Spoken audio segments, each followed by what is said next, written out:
പാട്ടുരായ്ക്കൽ ദേശത്ത് നിന്ന് അരുൺ ആലത്തൂർ കൂടി ചേരുന്നുണ്ട്. അരുൺ, ഇപ്പോൾ അവിടുത്തെ ചമയ അല്ലെങ്കിൽ ഒരുക്കങ്ങൾ ഏതുവരെയാണ് എത്തിയിരിക്കുന്നത്? ഈ കലാകാരന്മാരുടെ ദേഹത്ത് ഓയിൽ പെയിന്റ് ആണ് ഉപയോഗിക്കുന്നതെന്ന് മനസ്സിലാക്കാൻ സാധിക്കുന്നുണ്ട്. ഇത് ചമയം അഴിക്കുമ്പോഴും ഏറെ ബുദ്ധിമുട്ടാണ് എന്ന് മനസ്സിലാക്കുന്നു. വൈകിട്ടത്തെ പുലികളിക്ക് ഇത്ര നേരത്തെ തന്നെ അല്ലെങ്കിൽ അതിരാവിലെ തന്നെ അണിയിച്ചൊരുക്കുമ്പോൾ ആ ഒരു ചമയത്തിന്റെ ആ ഒരു ദൈർഘ്യം അല്ലെങ്കിൽ എത്രത്തോളം മണിക്കൂറാണ് ഒരു കലാകാരനെ അണിയിച്ചൊരുക്കാനായി എടുക്കുന്നത്?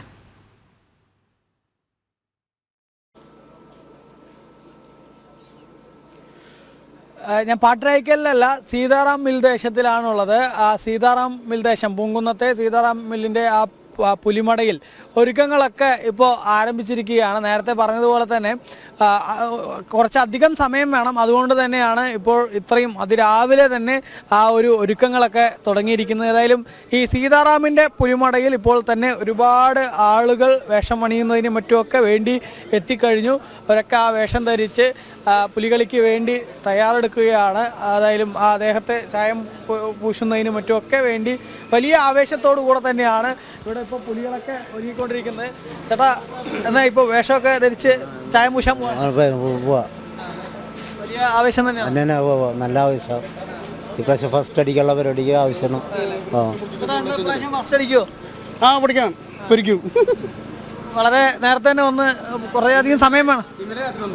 ഇന്നലെ രാത്രി വന്നു ഈ വേഷം വേണ്ടിയിട്ട്. ഇന്നലെ പഠിച്ചു, കാര്യങ്ങളും കഴിഞ്ഞു. പുലർച്ചയ്ക്ക് വേഷം മാറി കഴിഞ്ഞാൽ ഒരു ഉച്ചയാകുമ്പോഴേക്കും ഫ്രീ ആവും, അപ്പോഴേക്കും തുടങ്ങും. എത്ര സമയം വേണം നിങ്ങൾക്ക് ഈ പൂശുന്നതിന്? ഇതിപ്പോൾ ഒരു 4-5 മണിക്കൂർ ഉണങ്ങാൻ വേണം. നമ്മുടെ ചുമരുമ്പ് അടിക്കുന്ന പോലെയല്ല, മേത്തടിക്കുമ്പോൾ ടൈം എടുക്കും ഉണങ്ങാൻ. 5 മണിക്കൂർ എന്തായാലും വേണം. തവണ കപ്പടിക്കുന്നുള്ള ഒരു പ്രതീക്ഷ തന്നെയാണ്. അങ്ങനെ പ്രതീക്ഷിക്കാം. ഏതായാലും പുലികളൊക്കെ ഒരുങ്ങിക്കഴിഞ്ഞു. അതിന് വേണ്ടിയിട്ടുള്ള ചായം പൂശാൻ വേണ്ടിയിട്ടുള്ള തയ്യാറെടുപ്പുകൾ ആരംഭിച്ചു കഴിഞ്ഞു. അപ്പുറത്ത് തന്നെ, കുറച്ചപ്പുറത്ത് തന്നെയായിട്ട് ഈ ചായക്കൂട്ടുകൾ തയ്യാറാക്കിക്കൊണ്ടിരിക്കുന്നുണ്ട് ആർട്ടിസ്റ്റുകൾ. ആ ഒരു ചായക്കൂട്ടുകൾ, പലതരം ചായക്കൂട്ടുകൾ ഇപ്പോൾ തയ്യാറാക്കിക്കൊണ്ടിരിക്കുന്നുണ്ട്. അതിൻ്റെ ദൃശ്യങ്ങൾ കൂടെ നമുക്കിപ്പോൾ കാണാൻ സാധിക്കും. ഏതായാലും ആ ചായക്കൂട്ടുകൾ നേരത്തെ പറഞ്ഞതുപോലെ തന്നെ കുറച്ചധികം സമയം വേണം ഇത് ശരീരത്തെ പിടിപ്പിച്ച് ഉച്ചയോടുകൂടെ തന്നെ പൂർത്തിയാക്കി പിന്നീട് അതൊന്ന് ഉണങ്ങി വരണം. ഉണങ്ങി വരുമ്പോൾ മാത്രമേ അതിൻ്റെ ആ ഒരു ഭംഗി എത്തുകയുള്ളൂ എന്നുള്ളതാണ്. അതിനുവേണ്ടി തന്നെയാണ് ഇപ്പോൾ ആ ചായക്കൂട്ടുകളൊക്കെ വലിയ ആവേശത്തോടുകൂടെ ആർട്ടിസ്റ്റുകൾ തയ്യാറാക്കിക്കൊണ്ടിരിക്കുന്നത്. ചുവപ്പും മഞ്ഞയും ഓറഞ്ചും അങ്ങനെ വിവിധ ചായങ്ങളാണ് ചായക്കൂട്ടുകളാണ് ഇപ്പോൾ തയ്യാറാക്കിക്കൊണ്ടിരിക്കുന്നത്. ആ ചായക്കൂട്ടുകൾ ബോട്ടിലുകളും മറ്റുമൊക്കെ പൊട്ടിച്ച് അതിൻ്റെയൊക്കെ സഹായത്തോടെ അതിനെ കലക്കി ഓരോരുത്തർക്ക് തേക്കുന്നതിന്, പുരട്ടുന്നതിന് വേണ്ടി അവരെ ദേഹത്ത് ഒഴിക്കുന്നതിനൊക്കെ വേണ്ടിയുള്ള ആ ഒരു തയ്യാറെടുപ്പുകളാണ് നടത്തിക്കൊണ്ടിരിക്കുന്നത്. അതുതന്നെ വിവിധ കളറുകൾ മിക്സ് ചെയ്ത് ഇപ്പോൾ മഞ്ഞയും ചുവപ്പും ഒക്കെ മിക്സ് ചെയ്ത് അതിനെ ഓറഞ്ച് നിറമാക്കുന്ന അത്തരം കാര്യങ്ങളൊക്കെ ചെയ്തുകൊണ്ടിരിക്കുന്നു എന്നുള്ളതാണ് കാണാൻ സാധിക്കുന്നത്.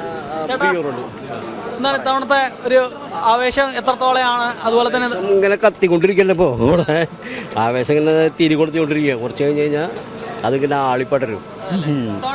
നമ്മുടെ ഈ ദേശം തന്നെ കപ്പടിക്കാനുള്ള പരിപാടിയിലാണ്. നമ്മൾ തീർച്ചയായിട്ടും കപ്പടിക്കാൻ വേണ്ടി തന്നെയാണ് തയ്യാറെടുത്തിരിക്കുന്നത്. ചായക്കൂട്ടുകളെല്ലാം തയ്യാറായിക്കൊണ്ടിരിക്കുക. ചായക്കൂട്ട് തയ്യാറായി ഇതേപ്പോൾ വര ആരംഭിക്കും. ഏതാനും നിമിഷങ്ങൾക്കുള്ളിൽ വരകൾ ആരംഭിക്കും. ഇവിടെ എത്ര പുലികളാണുള്ളത്? 51 പേരെയും നല്ല സുന്ദരന്മാരായ പുലികളാക്കി മാറ്റണല്ലേ? അതെ, അതിനുവേണ്ടി ശ്രമിക്കുക. ആ ചായക്കൂട്ടുകളെ ഓരോന്നായി തയ്യാറാക്കിക്കൊണ്ടിരിക്കുകയാണ്. നേരത്തെ പറഞ്ഞതുപോലെ തന്നെ 51 പുലികളാണ് ഈ സീതാറാം മിൽ ദേശത്തുള്ളത്. ആ 51 പുലികളെയും നല്ല മനോഹരമായ പുലികളായി ഈ മടയിൽ നിന്നും റൗണ്ടിലേക്ക് ഇറക്കി വിടുക എന്നുള്ളത് തന്നെയാണ് ഇവിടെയുള്ള ആർട്ടിസ്റ്റുകളുടെ ലക്ഷ്യം. അതിനുവേണ്ടി തന്നെയാണ് അവർ ഇപ്പോൾ തന്നെ ആ പ്രവർത്തനം ആരംഭിച്ചിരിക്കുന്നത്.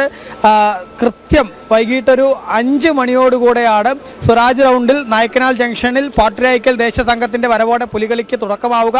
യുവജന സംഘം വിയ്യൂർ, അതുപോലെ തന്നെ വിയ്യൂർ ദേശം പുലികളി സംഘം, സീതാറാം മിൽ ദേശം, ശങ്കരൻകുളങ്ങര ദേശം, ചക്കാമുക്ക് ദേശം, കാനാട്ടുകര ദേശം എന്നീ സംഘങ്ങൾ പിന്നാലെയും എത്തും. ഏതായാലും ഒരു പുലികളി സംഘത്തിൽ 35 മുതൽ 51 വരെ പുലികളാണ് ഉണ്ടാവുക. ഒരു നിശ്ചല ദൃശ്യവും ഒരു പുലിവണ്ടിയും ഉണ്ടാവും.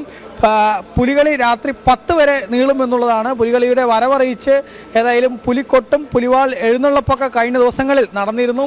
ഈ പങ്കെടുക്കുന്ന ഓരോ സംഘത്തിനും കോർപ്പറേഷൻ 3,12,500 രൂപ വീതം സഹായം നൽകുന്നുണ്ട് എന്നുള്ളതാണ്. ഇത്തവണ ഈ വയനാടിൻ്റെയൊക്കെ ദുരന്തത്തിൻ്റെ പശ്ചാത്തലത്തിൽ നമുക്കറിയാം സംസ്ഥാന സർക്കാരിൻ്റെ ഓണാഘോഷം മാറ്റിവെക്കുന്ന ഒരു സാഹചര്യമൊക്കെ ഉണ്ടായിരുന്നു. അതുപോലെ തന്നെ ഈ പുലികളിയും ആദ്യം ഉണ്ടാവുമോ എന്നുള്ളതൊക്കെ ഒരു അനിശ്ചിതത്വം ഉണ്ടായിരുന്നു. എങ്കിലും പിന്നീട് കോർപ്പറേഷൻ അത് നടത്താൻ വേണ്ടി അനുമതി തേടുകയും പിന്നെ അതിന് അനുമതി നൽകുകയുമായിരുന്നു. ഏതായാലും സംസ്ഥാനത്തെ ആ ഓണാഘോഷം അതിൻ്റെ വലിയ പകരുന്നത് ഈ തൃശ്ശൂരിലെ പുലികളി തന്നെയാണ്. അതിൻ്റെ സമാപനം വലിയ ആഘോഷമാവുന്നത് തൃശ്ശൂരിലെ പുലികളിയോടുകൂടെ തന്നെയാണ് എന്നുള്ളത് നമുക്ക് സംശയമില്ല. ആ പുലികളി ഏതായാലും ഇന്ന് പുലികളൊക്കെ ഇങ്ങനെ മടയിൽ നിന്ന് വൈകിട്ടോടുകൂടെ സ്വരാജ് റൗണ്ടിലേക്ക് എത്തുമ്പോൾ വലിയ ആവേശത്തോടെയും ആരവത്തോടെയും ഒക്കെ ആളുകൾ കാത്തിരിക്കുകയാണ്. 10,000-കണക്കിന് ആളുകളാണ് വൈകിട്ടോടുകൂടെ തന്നെ സ്വരാജ് റൗണ്ടിൽ ഈ പുലികളി കാണാനായി എത്തുക എന്നുള്ളതാണ്. തൃശ്ശൂർ പൂരം കഴിഞ്ഞാൽ തൃശ്ശൂരിലെ ഏറ്റവും വലിയൊരു ആഘോഷമാണ് പുലികളി. ഏതായാലും ആ പുലികളിക്ക് വേണ്ടിയുള്ള ആ ഒരുക്കങ്ങൾ ഇപ്പോൾ ഈ അതിരാവിലെ തന്നെ തൃശ്ശൂരിൽ ആരംഭിച്ചു കഴിഞ്ഞിരിക്കുകയാണ്.